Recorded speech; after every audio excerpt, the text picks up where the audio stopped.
Assalomu alaykum, hurmatli Zar News muxlislari. Bugun studiyamizda yana mehmon bor. Tadbirkorlar va ishbilarmonlar harakati O'zbekiston Liberal Demokratik partiyasi viloyat kengashi rahbari Ilhom aka Botirovni taklif etganmiz. Ilhom aka, xush kelibsiz. Odatda bizda mana partiyalar rahbarlari bilan, umuman partiya bilan suhbatlarimiz, partiya liderlari bilan suhbatlar, bahs munozaralar ko'pincha shu saylovlar arafasida, saylov paytlariga to'g'ri keladi. Endi shu jihatdan bugungi suhbatimiz balki kuzatuvchilarimiz uchun noodatiy, kutilmagan bo'lishi mumkin.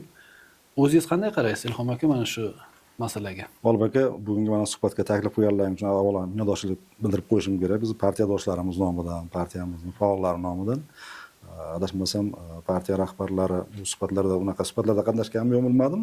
Bizga mana bugun nasib qilgan ekan. Minnatdorman. Katta rahmat. Savolga keladigan bo'lsak, endi partiyalar faqat saylov paytida uyg'onib qoladi yoki saylov paytida bular ko'rinib qoladi deb qarash, bu bir tomonlama qarash deb men doim aytib kelganman. Bugun ham albatta buni takrorlashim kerak. Va bunga izoh qanday bo'ladi? Albatta bu saylov bizda xonadoningizda to'y qilsangiz, to'y kuni haligi mehmon chaqirasiz, hammaga ishingiz ko'rinadi, qanaqa yashayotganingiz, qanaqa to'y qilayotganingiz ko'rinadi deydigan bo'lsak, saylov ham xuddi shunaqaki, butun xalqimiz qatnashadigan bu katta bir anjumanda, bu katta tadbir. Kurashga kirish. Shunday. Endi o'shangacha bo'lgan jarayonda partiya tashkilotlarini, partiya tuzilmalarini, partiyani odamlarini oddiy qilib aytadigan bu juda katta mehnat turibdi bu. O'shanda endi shu g'alvir suvdan ko'tariladigan paytda butun nomzodlar, partiyalar siyosiy raqobat, kurash maydoniga chiqqan paytda boshqalarga ko'proq ko'rinib qoladi-da u. Boshqa paytda ham partiyalar faoliyatida qizg'in jarayon ketadi. Bu o'sha final deydigan bo'lsak, o'sha katta bir kurash bosqichiga chiqqancha bo'lgan tayyorgarlik bor. Juda ham katta. Demak, endi aytmoqchisizki, o'sha kurash paytida biz g'oyalarimizni aytamiz va mana 5 yil davomida o'shalarni amalga oshiramiz. Albatta. Mana ortda 2 yil qoldi. Deputatlarimiz, o'zingiz ham viloyat kengashi deputatisiz. 2 yil davomida o'sha oldingizga qo'yilgan, partiya oldiga qo'yilgan maqsad, vazifalar qanchalik amalga oshdi? Juda ham yaxshi savol. Bu saylovchilarimizni ham menimcha qiziqtiradigan, saylovchilar ham bir qiziqish bilan kutadigan yoki partiyalar o'zi nima qilyapti degan savolga bir javob tariqasidagi savol bo'ldi. Bunga albatta shunaqa baho bersak to'g'riroq bo'ladi. Juda katta maqsadlarni oldimizga qo'ygandik. Biz kechagi mana o'tgan saylovda qatnashganimizda partiyamiz 5 maqsad, 500 vazifadan iborat ulkan saylovoldi dasturini e'lon qilgandi. Bunda juda ko'p raqamlar bor, juda ko'p masalalar bor.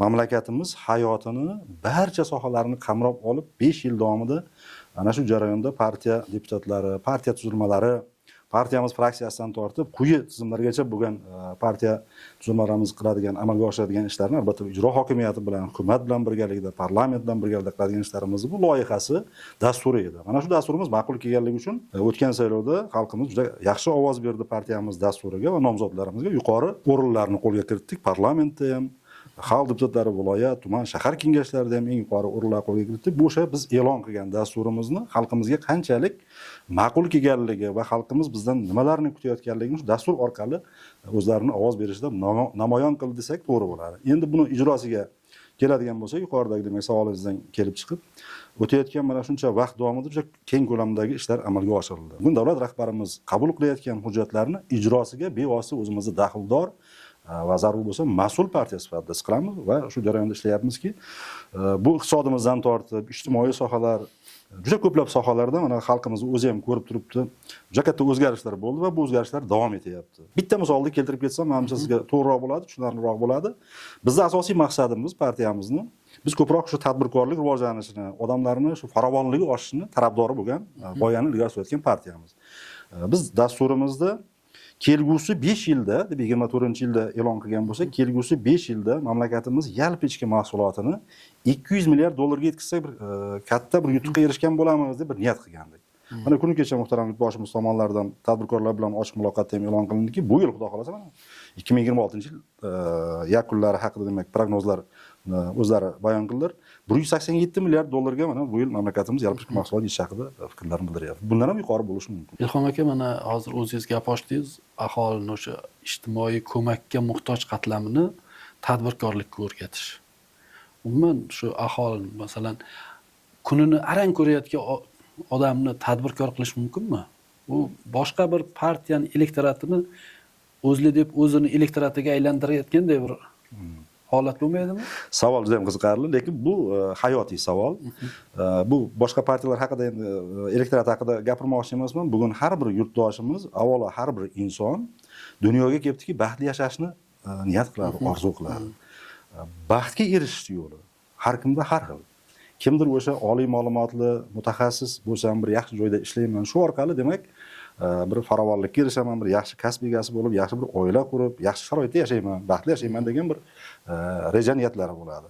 Siz yuqorida aytganingizdek, bugun mamlakatimizda endi turli qatlam vakillari yashayapti. Yordamga muhtojlar bor, nogironlar bor, ishsizlar bor. Biz uchun bu eng katta muammomiz. Davlat rahbarimizning siyosatlari turibdi bu yerda. Har bir fuqaromizni demak kambag'allikdan chiqarib band qilishimiz kerak. Mana shu borada endi biz tanlagan yo'l, albatta aytishim kerak, bugun davlat korxonalari yo'q. Davlat tashkilotlarida hamma uchun joy yo'q. Buni to'g'ri qabul qilishimiz kerak. Shuning uchun biz mana xususiy sektor rivojlanishini, tadbirkorlik rivojlanishini har tomonlama ilgari surayotgan partiya sifatida bitta narsani aytishim kerakki, o'sha bugun xonadonda o'tirgan imkoniyati cheklangan inson bo'ladigan bo'lsang, shunga biz o'sha imkoniyatdan kelib chiqmadir ish qilib, foydali mehnat qilib, shuni orqasidan bir daromad topish manbaini qilib berishimiz kerak edi. Mana shu yo'nalishda ham juda ko'p ishlar qilinyapti. Bu foydali. Viloyat kengash tomonidan mana shu yo'nalishda qanaqa bir yaxshi tajriba yoki tashabbus ilgari surildi? Endi biz to'xtaladigan bo'lsak, juda ko'p loyihalarimiz bor, juda ko'p fikrlarimiz bor. Ayrim masalalarni aytib o'tib ketsam foydadan xoli bo'lmaydi. Mana bu yil juda ko'p loyihalarni amalga oshiryapmiz, 60 dan ziyod. Mana shularning ichida aynan mana shu soha vakillari bor. Yordamga muhtojlar, nogironlar, umuman bugun ishsiz, band bo'lmagan yoshlar, xotin-qizlar, bularga alohida urg'u beryapmiz. Har bir yo'nalishda alohida loyiha e'lon qilganmiz. Mana shu loyihamiz 16 tuman shaharimiz bo'ladigan bo'lsa, shu har birida baholi qudrat, albatta endi har bir mahallaga yetib borish imkonimiz endi chegaralangan, imkoniyatimiz juda ham to'laqonli deya olmayman. Bor imkoniyatimizni ishga solib, har bir tumanda, har bir shaharda demak baholi qudrat shunaqa nimalarni aniqlab, shunga yetib borishga harakat qilyapmiz. Bu borada sizda juda yaxshi imkoniyat bor. Masalan, deputatlaringiz aksariyat qismi tadbirkorlar. Shunday. Ulardan ham bir g'oyalar, tashabbuslar bo'lgan bo'lsa kerak. Juda ham yaxshi. Juda ham yaxshi takliflar ko'p bo'lgan. Bu yil endi ruxsat bersangiz bitta katta loyihani e'lon qilganmiz. G'olib aka shuni aytishim kerak. Biz partiyamizni yuqori organimiz, siyosiy kengashimizni majlisi shu yil 2-aprelda bo'lib o'tgan bo'lsa, juda katta bir loyihani e'lon qildik mamlakat miqyosida. Xalq bilan birga nomi, juda ham ajoyib loyiha. Mana shu loyihamiz doirasida 67 tadan ziyod turli tadbirlarni yil davomida amalga oshirishni reja qilgandik. Bularning ichida eng haligi xalqimizga yaqinrog'i, xalqimizni ishni ta'minlaydigan loyihamiz bu sayyor qabullarimiz. Mana bugungi kunga kelib 16 tuman shaharimizda sayyor qabullarimizni tugatdik. Unda bir 3000 ga yaqin yurtdoshlarimiz qatnashgan bo'lsa, kim qatnashadi degan muammosi bor odam keladi. Ularni eshitdik, mutasaddilarni taklif qildik, yuqorida aytganingizdek deputatlarimizni hammasini bu jarayonga jalb qildik. Bu loyihamiz paydo bo'lishiga asosiy sabab bugun mamlakatimizda juda katta qatlam bo'lgan tadbirkorlar. Bu jarayonga biz tadbirkorlarimizni jalb qilib, muhtaram yurtboshimiz ilgari surayotgan bandlik masalasi, har bir ishsiz fuqaromizni va kambag'allikdan chiqarish masalasida mana bu biz elektoratimiz vakillari bo'lgan bunyodkor tadbirkorlarimiz bilan, shijoatli tadbirkorlarimiz bilan bu loyihani amalga oshiryapmiz. Juda katta raqamlar bor, juda katta. Nechta murojaat tushdi? 16 tuman shaharda o'tkazilgan sayyor umumiy qilib aytadigan bo'lsam, juda ham to'g'ri savol. Shu mana 16 tuman shaharimizda o'tkazgan sayyor qabullarimiz avvalo chekka hududlarga borib tashkil qilishga alohida urg'u qaratdik, markazda emas, ko'proq shu chekka hududlarda. Mana shu qabullarimizda 3000 ga yaqin fuqarolar qatnashdi. Hozirgi dastlabki hisob-kitoblar 3000 ga yaqin fuqaro yoki tadbirkor? Qaysi? Yo'q, 3000 ga yaqin muammoli masalalar bilan murojaat qilgan fuqarolarimiz bor. Bu jarayonda qatnashayotgan tadbirkorlarimiz soni Samarqand viloyati bu ham juda katta raqam. Samarqand viloyatida bugun juda ko'p tadbirkorlik subyektlarimiz faoliyat yurityaptiki, buning ichida yirik tadbirkorlarimiz bor, o'rta korxona rahbarlari bor, kichik korxona rahbarlari bor, fermer xo'jaligi rahbarlari, hunarmandlar va hokazo juda ham ko'p qatlam vakillari bugun tadbirkor sifatida faoliyat yuritayotgan bizda elektoratimiz vakillari bo'lgan, partiyamizni a'zolari bo'lgan insonlar qatnashdiki, bular amalga oshirgan ishlarni bitta raqam bilan aytsam bo'ladi. Hozirgi hisob-kitoblarimiz bo'yicha bir 6 milliardga yaqin mana shu tadbirkorlarimiz tomonidan qilingan umumiy ish natijasida har tomonlama fuqarolarga yordam ko'rsatildi. Agar zarur bo'ladigan bo'lsa aytib ketishim mumkin. Mana masalan 103 nafar yolg'iz keksa boquvchisini yo'qotgan kam ta'minlangan oilalar o'talib qolindi. Kim tomonidan? Partiyami yo'q, tadbirkorlarimiz tomonidan. Buni albatta urg'u berishimiz kerak. Bizlarda hozir qiziqtiradigan narsa mana shu xalq bilan loyihasi, hamma xalq bilan birga. Bu partiya faollari bilan birgalikda o'sha Oliy Majlis Qonunchilik palatasidagi deputatlarimiz ham qatnashdi. Albatta. bu uchrashuvning, bu qabullarning umuman o'zi mana shu Oliy Majlis Qonunchilik palatasining joylarda, o'z saylov okruglarida o'tkazayotgan uchrashuvlardan farqi nima bo'ldi? Odatda ular ham kelib faqat shu aholi bilan uchrashuv o'tkazadi, qabul qiladi, murojaatlarni eshitadi. Bu loyiha bilan u uchrashuvni farqi qanaqa? Juda ham to'g'ri savol berdingiz. Men har bir loyihaga to'xtalsam, ozgina vaqtlaringizni olib qo'yaman. Men alohida mana nimani ham olgandim. Xalq bilan birga degan umumiy dasturimizni, juda katta dastur bu. Bu dasturni, bu g'oyani paydo bo'lishida tadbirkorlarimizni bugun maydonga chiqqanligi. Ularni mana shu g'oyani ilgari surganligi. Mana shu g'oya atrofida partiya shu g'oyaga bosh bo'lib, butun tadbirkorlarimizni mana shu g'oya atrofida birlashtirdik. Deputatlarimizga to'xtaladigan bo'lsak, bugun Samarqand viloyatida bizda 140 ga yaqin deputatlarimiz bo'ladigan bo'lsa, parlamentda ham deputatlarimiz bor. Deputatlarimiz ichida ham tadbirkorlar bor, boshqa soha vakillari ham, boshqa kasb egalari ham bor. Bularning hammasi deputat sifatida ularga berilgan vakolatdan foydalanib, o'z saylov okruglarida, qolaversa o'sha hududda, tumanda parlamentimiz vakillari, partiyamiz faollari, tadbirkorlarimiz bilan birgalikda mana jarayonda faol ishtirok etishyapti. Bu ishlarni tashkilotchisi, tashabbuskori, amalga oshiruvchisi, bosh bo'lib turgan inson sifatida bularni e'tirof etsak ma'qul bo'ladi. Adashmasam, partiyada faoliyat ko'rsatayotganingiz 20 yildan oshdi. Ha, shunday. Lekin mana birinchi marta viloyat kengashi deputat sifatida ishlayapsiz. Ham partiya rahbari, ham viloyat kengashida deputat. O'zi umuman mana shu chaqiriqda viloyat kengashida partiya yetakchilari ham mana deputatlikka saylangan. Endi partiya rahbari bo'lib turib deputatlar faoliyatiga baho berish boshqa va ichida turib baho berish boshqa. To'g'ri. Bu qanaqa kechyapti? O'tgan chaqiriqlarda ham deputatlar bilan ishlaganmiz. Bu chaqiriqda ham ishlayapmiz. Nafaqat partiya rahbari sifatida, deputat sifatida ham. Agar tahlil qiladigan bo'lsak, unchalik ham katta farq yo'q. Men partiya rahbari sifatida ham deputatlarimizga partiyani deputat sifatida partiya g'oyasini, partiya vazifalarini, partiya maqsadlarini bularning ish rejalarigacha singdirib, faoliyatini doimiy ravishda monitoring qilib borganmiz.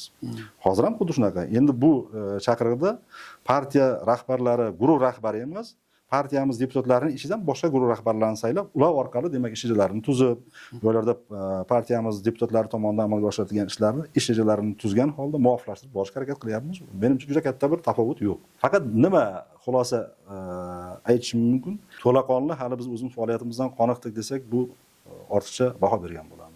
Faoliyatimizda ham hali qancha kamchiliklarimiz bor, o'zimiz ustimizda ishlash kerak. Saylovchilarimiz murojaatlari bilan ishlashimiz kerak. Okrugimizda muloqotlarni yana ham ko'paytirishimiz kerak. Bu tanqidiy o'zimning fikrim. Juda ham haligi zo'r emas, juda ham hali 5 bahoga ishlayapmiz desak, noto'g'ri bo'ladi. Bunga xalqimiz baho beradi. Bu yilgi mana mahalliy kengashlar faoliyatida juda katta o'zgarish bo'ldi. O'sha konstitutsiya islohotlarimiz amalda o'zini aksini topdi-da, kengashlarga hokimlarni rahbarlik qilishiga chek qo'yilib, o'sha deputatlar orasidan saylangan rais boshchilik qilyapti. Shunday. Bu kengash ishiga qanday ta'sir qilyapti? Bu keyingi paytda mana faoliyatimiz haqiqatdan ham sezildi. Shu paytgacha ijro organining rahbari, hokimlar deputat bo'lib, ham kengashga rahbarlik qilgan bo'lsa, bu amaliyotni anchadan buyon kutilayotgandi va o'zini bir ijobiy natijalarini beryapti deb o'ylayman. Mana viloyat kengashi deputat sifatida ham Og'daryo tumaniga ko'proq boramiz. Men saylangan hudud sifatida tuman sessiyalarida ham qatnashyapman. Bugun kengash rahbari vazifasiga saylangan deputatimiz kengash rahbari sifatida ijro organlari rahbarlarini hisobotlarini demak rejaga kiritgan holda sessiyalari doimiy ravishda ishni bo'lyapti. Bu yerda bu kishi kengash raisi sifatida, deputat sifatida, hokim agar kengash raisi bo'lganda yaxshiroq bo'lardi bu sessiya, yo bu kishi yomonroq olib boryapti demoqchi emasman. Juda ham yaxshi amaliy natijalarni ko'ryapmiz. Bu juda yaxshi tajriba. O'zbekistonning bir o'ziga xos tajriba desak to'g'ri bo'ladi. Menimcha hech qanaqa tafovut yo'q. Hokimlar ham kelib ijro organi rahbari sifatida hisobotni beryapti. Hisobotini ham beryapti, sessiyalarimizga qatnashyapti. Xuddi shunday. Menimcha bu ijobiy, yaxshi tajriba. Mana endi deputatlar so'rovi masalasi. Juda ko'p ko'tarilgan masala va bu yil mana qonunchilikda ham belgilab qo'yildi. Agar shu deputat so'roviga javob bermaydigan bo'lsa, prokuratura tomonidan taqdimnoma kiritish masalasi. Bu borada fikringiz qanaqa? Mana viloyat kengashida O'zbekiston Liberal Demokratik partiyasi deputatlarining so'rovlariga munosabat o'zgardimi? Nafaqat bizda, umuman deputatlarning so'rovlariga munosabat o'zgardi. Shu partiyaning vakili sifatida jarayonni ichida turgan odam. Albatta o'zgardi, lekin kamchiliklar ham bor. O'zgardi deyotganimiz, bugun bizda har bitta demak xalq deputatlari kengashlarimizda kotibiyatlar faoliyat yurityapti. Kotibiyatning mudirlari bor, kengashning raislari bor va kotibiyat xodimlari bor. bularni faoliyatini albatta e'tirof etib ketishimiz kerak joyi kelganda. Bularni deputatlarga yordam ko'proq bo'lyapti. Har bir so'rovimiz endi elektron tizim orqali yuboriladi. Elektron tizim orqali qayd qilinadi va elektron tizim orqali o'sha qaysi mutasaddiga yo'llangan bo'lsa, o'sha mutasaddiga yetkaziladi. Va buni ijrosi ham kotibiyatimiz tomonidan ham nazorat qilinyapti va deputatlarimiz ham bu yo'nalishda faol. Biz to'g'risi boya ozgina kamchiliklar ham bor deganim, bu yo'nalishda ayrim muddatlarni sal uzaytirib yuborgan yoki so'rovga javob bergan paytda rasmiyatchilik uchun javob bergan so'rovlarni tahlil qilib, biz korrupsiyaga qarshi kurash komissiyasi a'zolari tomonidan sessiyaga masala qo'yildi, muhokama ham qilindi. Ikkita uchta tashkilotlarni shu so'rovlarga kechroq javob berganligi yoki to'laqonli javob bermagani uchun tanqid qildik. Menimcha bundan boshqa ijro organ rahbarlari ham to'g'ri xulosa qilib oldi deb o'ylayman. Bu albatta tizim ishlashi kerak. Yana bir narsani alohida aytib o'tib ketishim kerak. Endi viloyat darajasidagi tashkilotlarimizda hozir siz aytayotgan o'sha qonunlar bilan yaxshi tanishligi, rahbar sifatida deputatni so'roviga javob berish majburiyati qanday ekanligini bular ancha bilib olishdi, lekin tumanlarda ozgina muammolarimiz bor. Sababi biz ayrim so'rovlarimizni viloyat tashkilotlariga chiqarganimizda, bu albatta ijro organi tizimidagi tashkilotlarga chiqarganmiz. Ularni shu javoblarni olish uchun quyi tizimlarga yuborganda, shu quyi tizim rahbarlaridan javoblar kelgan holatlar ham bo'lyapti. Bu ozgina kamchilik. Shu yerda yana bitta kamchilik borni aytib ketishim kerak. Shu deputat so'roviga munosabat masalasida bugun rahbarlarimizda bir mas'uliyat uyg'onish uchun, ozgina bilimini bir oshirish uchun aytishim kerak bo'lgan bir masala bor. Shu yerda shu javob berayotgan tuman tashkilot rahbarlarining javoblarida fuqaroga javob berganda javob berishyaptiki, mabodo bizni javobimizdan qoniqmasangiz, fuqarolar murojaatlari to'g'risidagi qonunga muvofiq bizni yuqori tashkilotga murojaat qilishingiz mumkin deb fuqaro sifatida fuqaro deb javob xati yo'llayotgan holatlar ham bor. Bu yaxshi holat emas. Bu nima, huquqiy savodxonlik masalasidami yoki bo'lmasa deputat maqomini yaxshi anglamasligidanmi o'sha quyi tizimdagi rahbarlarni? Demak, o'zingiz ta'kidlagan birinchi fikr to'g'riroq. Har bir bugun rahbar bo'lib ishlayotgan, tuman darajasida bo'ladimi, viloyat darajasida bo'ladimi, rahbarlarimizda, rahbar o'rinbosarlarida ham, davlat tashkilotida ishlayotgan har bir mas'ul xodimdan tortib rahbargacha bugun qonunlarimizni yaxshi o'qib o'rganib olish kerak. Agar qonunlarni yaxshi bilmaydigan bo'lsa, faoliyatda juda ko'p pand beradi. Mana shu holat endi ayrim nimalarda bo'ldimi, tashkilotlarning nomini keltirmoqchi emasman. O'zlari bir xulosa qilib olishadi. O'sha paytda telefon orqali ham gaplashib tushuntirdik. Biz deputat sifatida sizga murojaat qilyapmiz. Biz xalqning vakili. Bizni har bir so'rovimiz alohida qonun bilan belgilangan. Shu qonun doirasida javob berishingiz kerak va qonun doirasida sizga murojaat qilyapmiz deb tushuntirganimizdan keyin bular tushunishdi. Aytmoqchi bo'lganim shu yuqorida o'z ta'kidlagandek, huquqiy bilimlarni oshirishimiz kerak. Tashkilot rahbarlarini ham, xodimlarini ham. Bular deputatlik so'rovini zamirida bu so'rov paydo bo'lishiga sabab bo'lgan omillar nimadan iborat? Xalqni demak qiynayotgan, saylovchilarni qiynayotgan masalalarga bu tashkilotni bevosita daxldor ekanligidan kelib chiqqan holda so'rov yuborilganligini anglash kerak. Shu o'rinda ana kengash eshituv masalasiga ham bir to'xtalib o'tsangiz. Bu endi bilmadim, boshqa partiyalarda juda kamdan kam kuzatiladigan holat va o'zli debdim ma'lum ma'noda bor shunaqa, lekin kam bu ham qaysidir ma'noda. Nima uchun shu institutdan uncha samarali foydalanilmaydi? Juda ham to'g'ri. Ko'proq foydalanishimiz kerak. Biz o'zimiz ham siz qanday baho berayotgan bo'lsangiz, shaxsan men ham bahom shunday, xulosam shunday. Buni ko'proq foydalanishimiz kerak. Hozir mana ikkita masalaga tayyorgarlik qilyapmiz. Ko'paytirish kerak buni. Bu ko'proq bo'lishi kerak. Bu jamoatchilik eshituvi tarzida mutasaddilarning axborotlarini nafaqat deputat, mana shu masalaga daxldor, masalan, qaysidir mahallaga daxldor masalani muhokama qilayotgan bo'lsak, mahalla raislarini, mahalla faollarini yoki qaysidir sohaga daxldor bo'ladigan bo'lsa, shu sohada ishlayotgan oddiy, masalan, o'qituvchi, ta'lim tizimi bo'ladigan o'qituvchilarni taklif qilib, agar tibbiyot yo'nalishi bo'lsa, tibbiyotchilarimizni taklif qilib, muhokama qilib, mutasaddilarni eshituvlarini tashriq qilish, bu faqat foydadan xoli emas. Biz hozir ikkita masalani nima qilib turibmiz, oldimizga reja qilib turibmiz. Bu birinchisi albatta oziq-ovqat xavfsizligi biz uchun muhim masalalardan bittasi. Dunyoda bugun kechayotgan jarayonlarni hammamiz kuzatyapmiz. Endi ko'pchilik bizni fuqarolarimiz bunga e'tibor qilmasligi mumkin, oddiy fuqarolarimiz. Lekin dunyoda bugun oziq-ovqat xavfsizligi, oziq-ovqat ta'minoti, ichimlik suvi ta'minoti masalasi juda katta muammolar bor. Shuning uchun biz oziq-ovqat xavfsizligini bugun rahmat deyishimiz kerak. Qancha fermer, dehqonlarimiz juda ajoyib mahsulotlarni yetishtiryapti. Mahsulotlarimizni nafaqat o'zimizga bozorimizni to'ldiryapmiz, chetga ham eksport qilyapmiz. Shu masala bo'yicha oldimizga bir niyat qilib turibmiz. Bu sohada ishlayotgan odamlarda ham muammolar bor-da. Shu tizim vakillarini, shularni o'rganmoqchimiz va viloyatdagi tegishli mutasaddilarni hisobotini jamoatchilik bilan birgalikda eshitmoqchimiz. Bu bittasini keltiryapman. Bunaqa misollarimiz juda ham ko'p reja qilganmiz. Yaxshi. Endi bilamiz, sizda juda katta loyihalar bor partiyada, maqsadlar ham juda katta va hozir ma'lum ma'noda qaysidir qismlarini aytdingiz va biz umid qilamiz yil yakuni bilan yana bir siz bilan suhbat uyushtiramizda, qani o'shanda O'zLiDeP viloyat kengashini hamda o'sha viloyat kengashidagi deputatlar guruhini faoliyatiga boshqa deputatlarni ham jalb qilgan holda menimcha savollarga javob topsak yaxshi bo'lardi. Nasib bo'lgan bo'lsa albatta qatnashamiz. Bunga yana alohida tayyorgarlik qilamiz. Aytmoqchi bo'lganim, yil yakuniga borib, o'zingiz ham to'g'ri ta'kidladingiz. Juda ko'p raqamlarimiz, juda ko'p ishlarimizni bir haligi g'alvir suvdan ko'targandek bir tahlil qilib, yakuniy bir raqamlarni keyin keltirsak, xulosa qilsak to'g'riroq bo'ladi. Juda katta bayramni oldida turibmiz. G'olib aka, avvalo xalqimizni, bizni partiyamizni vakillarini, deputatlarimizni, tadbirkorlarimizni, butun xalqimizni mamlakatimiz mustaqillikka erishganligini, davlatchiligimizni mana bu yil juda katta bayram 35ligini nishonlash arafasida turibmiz. Mana shu ulug' bayram bilan barcha yurtdoshlarimizni fursatdan foydalangan holda tabriklamoqchiman.